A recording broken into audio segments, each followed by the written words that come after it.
You're listening to the Perth Property Show, Australia's only weekly property podcast by West Australian experts for West Australian listeners. Catch your latest episode every Monday at 7 a.m.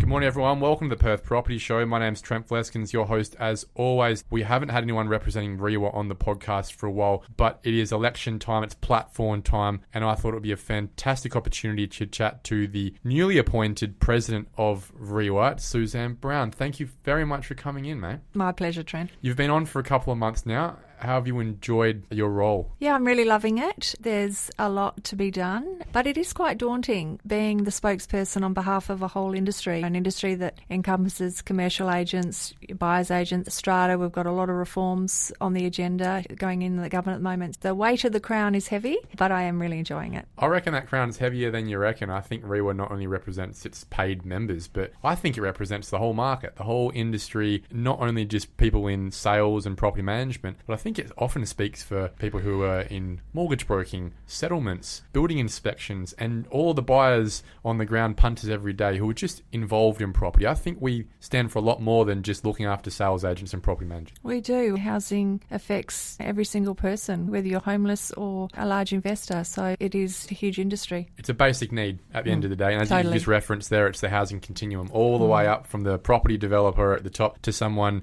struggling to get into social housing right now. It's important that we've got our policy settings right and talking to government all the time about that. You are the president, but it doesn't just happen overnight. Can I ask you where you started, how long ago it was, and what life was like back then for you getting into the industry? Yeah, sure. I finished year 12 and I always thought I wanted to be an accountant, and I thought the best thing to do would be take 12 months off and work in an accounting firm. I soon realised that wasn't what I wanted to do, and I remember the local cafe, there was some real estate agents in there and they looked like a fun bunch of people and a really fun industry to get into. So I ended up becoming a receptionist in a real estate firm. Which one was that? It was an LJ Hooker office in South Perth. I did some time with short-term executive leasing. I then went to TAFE to do my licence from the age of 18. Obviously, I still had that yearning to study. And I think at 21, I became the youngest woman to ever receive a triennial licence. That's pretty cool. Yeah. That would have been some trailblazing at the time. Do you have any people looking a bit funny at you at the time in the industry? Did you feel like there was a little bit of tall poppy syndrome or competition or questioning about your abilities at that age and being a young woman? I remember back in those days, TAFE was a 3-year course. It was 2 nights a week. I remember finishing work and going straight to TAFE in Northbridge from 6 o'clock to 9 o'clock, 2 nights for 3 years. So it's really interesting to see the industry evolve now, that we could turn around a diploma course in 3 to 6 months if you worked really hard at it. Definitely the barrier to entry has dropped, for hopefully for better, but I guess for sometimes for worse. You still see a few nefarious actors around that you'd want to clean up out of the industry. But you've progressed there through the leasing side. Did you ever do any selling? Did some selling early on in the day and still do a little bit of selling now, more in the investor space. From then I entered the property management world and have loved it ever since. And you've been running that business for quite a few years now, haven't you? I have, yeah. Rent West. Originally I did have a sales and property management business in Huntingdale called Brown Murray. I set that up with my husband at the time, Andy Brown. That was about when I was 22. That was a really successful agency. We had a rent roll of around 500 to 600 properties that we then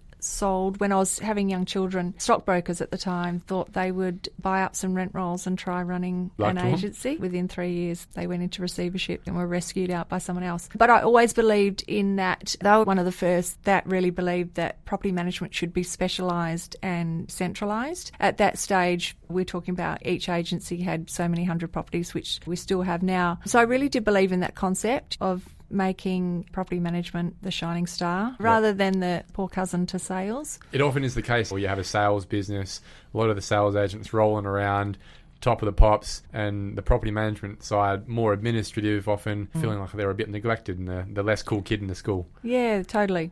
So anyway, I was approached when that company, my staff all went there, and then I was approached to restart. I did follow that model that I believed in. I had an office in Applecross and we handled the whole Perth metropolitan area, managed under 2,500 properties, and that's been all organic growth apart from my first acquisition. You'd have to be one of the biggest rent rolls in Perth, wouldn't you? Yeah, there's a few around that size, but Exceed would be the biggest at the moment. You're the president of REWA. You've gone through the ranks of the council and putting your hand up for a reason. What do you want to achieve in your term? What do you think is important right now that you want to put your stamp on? I think I'm really fortunate. When I reflect back on my career and my time in the real estate industry, I've been grateful for the opportunities I've had. I think it's a fantastic career and industry as a woman. There's never really been any barriers to progressing through the industry. There's really been no differences in salary. A woman could go and earn as much as a man. It doesn't matter if you're a girl or a boy, as long as you can perform, the property industry is pretty fair to you, I think. I think so, yeah. And it's been a great industry to be a working mum throughout. There's lots of opportunities to work weekends if that suits your family. I've never missed assemblies, sports days, things like that. It's very flexible,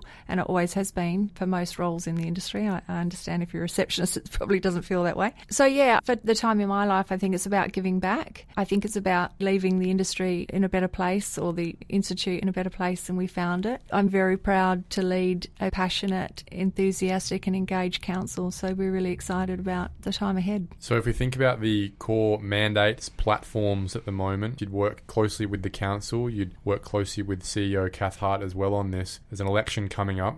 What is REWA as an industry body looking to improve right now in Western Australia's property market? And if I can give a background here, we have pretty much on record historically the most undersupplied property market. We have a handful of properties on the market right now available underneath the first home buyer's stamp duty threshold. We are struggling to get apartment buildings out of the ground, off the plan, with the foreign buyer surcharge being a big reason, in my opinion, for that as well. There's a number of things we can't control, like construction costs, but it feels like we are in a broken market right now. Transactions are happening, sales agents are making money, property managers are making money, but for the broader market, it's quite a stressful time for a lot of people who aren't in the market right now or are trying to move. There's a lot of friction. There is, and I think you say for people out of the market, but I think for a lot of people working within the industry, they find it really challenging. I have a lot of people saying to me, oh, you agents must be loving it, they've got it so great. But if I can talk about the property management space, daily you're delivering rent increases to people you know cannot afford it. You know you're having to deliver those rent increases because it depends on that owner being able to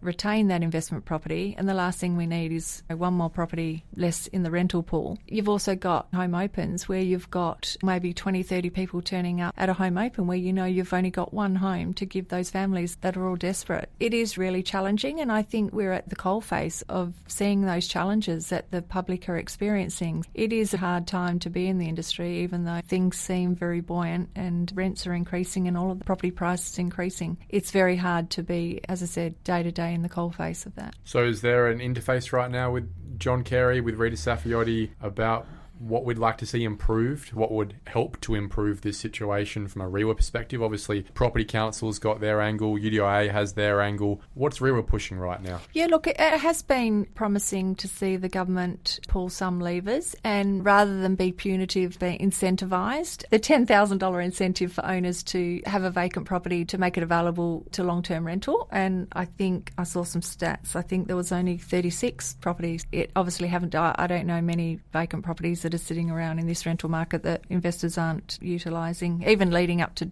demolition. You could easily rent it and obtain an income, considering how long demolitions are taking. Our election platform's built on our policy priorities are social impact, stamp duty reform and industry regulation. The social impact in housing, I think we all agree that there's a huge need across Perth and in the regions. I think we've got 20,000 people on the wait list right now. We have, and I heard 148 weeks for people to wait. That's the 3 time years. frame. What are we doing? We're in one of the richest states in the world, and it's going to take us 3 years to put people in social housing. So I suppose what we're asking in the government is to consider incentives for current property owners to offer their property to a certain criteria of the market that are desperate or need that help. In my business, we try and quarantine properties under $500 a week. We try and offer them to the domestic violence refuges to get women out of those refuges and into private housing. If women can't get out of these refuges, more women can't get in, which is why we're seeing the statistics we're seeing today in that space. Also, obviously, to continue investment in social housing is just a no-brainer. The government needs to do more of that to bring these numbers down and this wait time. I think everyone agrees, whether you're red, blue, green or something in between, that we have a lot of catching up to do in that social housing construction program. We do, but it's also a catch-22. We had a listing up in Butler that sold to Department of Housing, so it was fine for them to buy that, but also displaced one of our tenants that was probably on that wait list. Unfortunately, it was at the very early stages or in the first few weeks of her 148 weeks. So it's a real challenge. Robin Peter to pay Paul when you're going to the market and doing spot purchases, which I know is part of their policy program.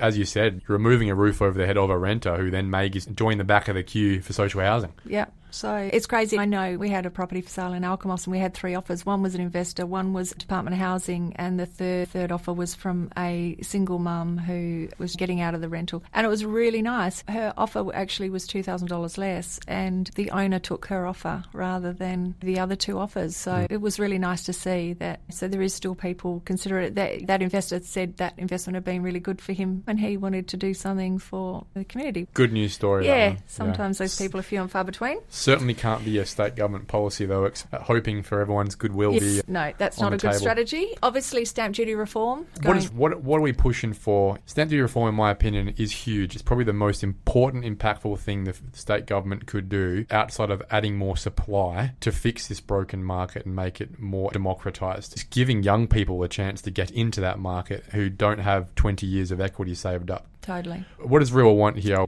Being aggressive about it? Are we on the back foot here? Are we getting enough input from the state government, from oppositions? I've gone back on our last 2 policy positions for the elections, and stamp duty's been at the top of it for all of them. So I don't think we're making enough inroads into that. Unfortunately, the current government's got a great mandate. They don't probably feel the need to do a lot. There's been an announcement this week that they'll increase the threshold. Is it enough? No, I think there's still more that can be done. Did you know, Suzanne, Greg Rosson was the president back in 2006. There is a news article from 2006 of Greg Rosson requesting the Liberal government at the time to index the stamp duty-free threshold for first-home buyers to the median house price. 2006, yeah. 19 years on now, we're still talking about this. Same thing. And I see this as a massive issue of bracket creep. 5 years ago, first-home buyers could access half of the market and not pay stamp duty. The stamp duty, an inefficient tax that helps no one, was not in the way of them putting their deposit down and getting a house. Now, 5 years later,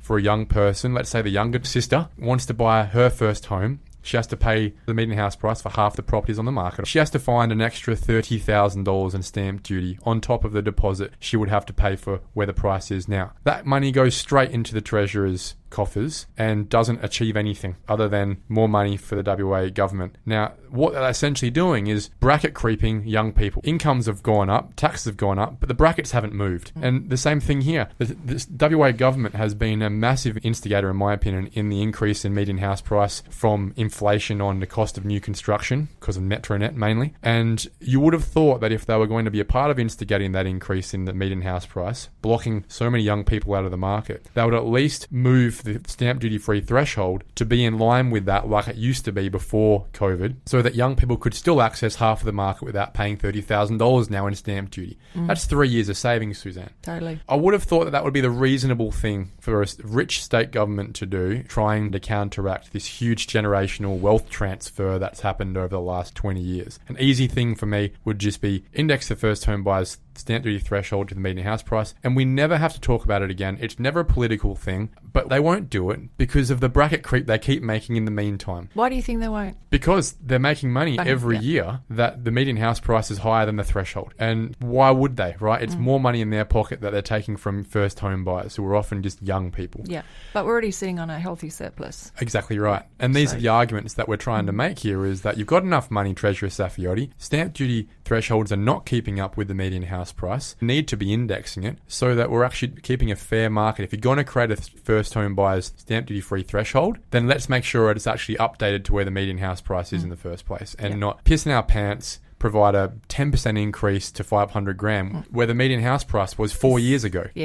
Yeah, which is now $750. So what are we actually achieving by that? It's really such a disingenuous thing to say, yeah, we're increasing it. It's a big measure we're doing, but we're increasing it to a price that was 4 years ago. Come on, man. And I think that's the reality we're fighting here as an industry until we get to a more competitive election where governments, oppositions are starting to make genuine offers about what they will do for us. I think the Liberals first announced this policy, didn't they? Well, even the a Nationals month have ago, said and the stamp duty Nationals- free for yeah. all first home buyers. Yeah, totally. The Nationals currently the opposition, surprise. And their policy is stamp duty free for all first home buyers. I would suggest we need to go even further. If we're serious about pulling every lever, like John Kerry says, on new supply, we would make stamp duty on all new apartments, all new infill, stamp duty free. Whether it's a $5 million apartment or a $500,000 apartment, they weren't going to get the stamp duty for it anyway because it didn't exist. So let's create it, get it lived in, fix the supply problem, and then there will be stamp duty on it next time. I don't understand why these aren't policies that are easily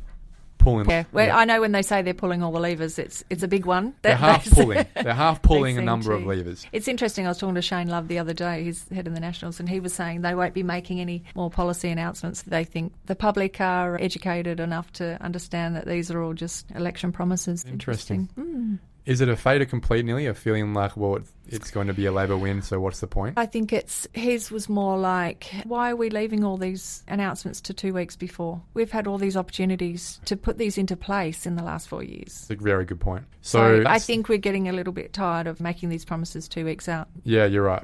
If you were going to do it, let's be genuine about it and have done it 3 years ago when it would have been helpful. And our third platform? Third platform is industry regulations. One of the things we've asked is for direct bond lodgements to go to the bond administrator. There's a lot of penalties for agents. There's a 14-day time frame, and I totally get the reasoning behind that. We want tenant to be able to lodge bonds directly with the bond administrator and not have to go through an agency or a private landlord. Makes sense, doesn't it? It just cuts out the risk. It also cuts out the administration. Cuts out a bit of red tape, yeah. A bit of cost for the agent or the private owner. And in these days of cybercrime, we're limiting a whole nother transaction. If we take the average rent, a minimum bond's got to be around $2,500 now. I like that. A lot of work's been done on the strata side of things in the last year or two. Are there any more platforms needed on that, or have we achieved what we wanted to in that reform Strata, space? we've got the education and the licensing coming into play. I know REWA are doing a great job along with the Strata Committee in working with Landgate in shaping what that looks like. That's a huge future with apartments and the density we need in Perth. It's going to be a huge growing space. Just want to go back to the industry regulation and finish off is payroll. We've got some payroll tax reform, obviously increase the payroll tax threshold, and you might say that's not really our space, but it all helps to support business. Well, a lot of real estate businesses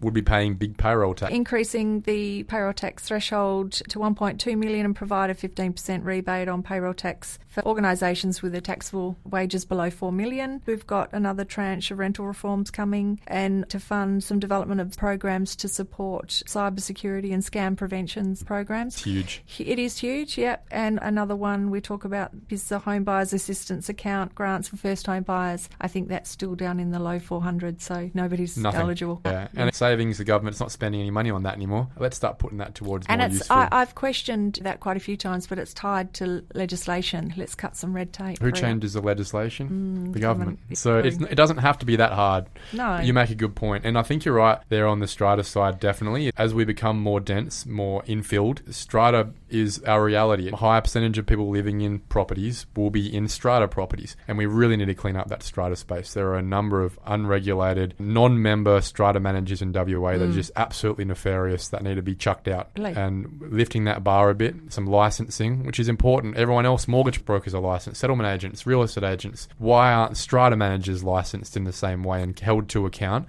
when they don't do the right thing? When you hear what some of those trust accounts hold, millions of dollars, so it's a really important part of the industry I think we need to focus on. Suzanne, thank you so much for coming in. I really appreciate hearing the perspective of the president of REWA, and I'd love to have you in again sometime later in the year to talk about the progress we're making, especially in the stamp duty space. I think that is the most critical, along with the foreign buyer surcharge policy change that we can be pushing for to start to improve the structure of this market, not only for young people, but everyone along that housing continuum. Thank you, Trent. Thank you for listening to another episode of the Perth Property Show. If you've only just joined the conversation, you can catch up by heading over to our website, perthpropertyshow.com.au, subscribing to the podcast, or joining our Facebook page. Don't forget to tune in next Monday at 7 a.m. for more expert insights, local analysis, and suburb spotlights. Happy hunting!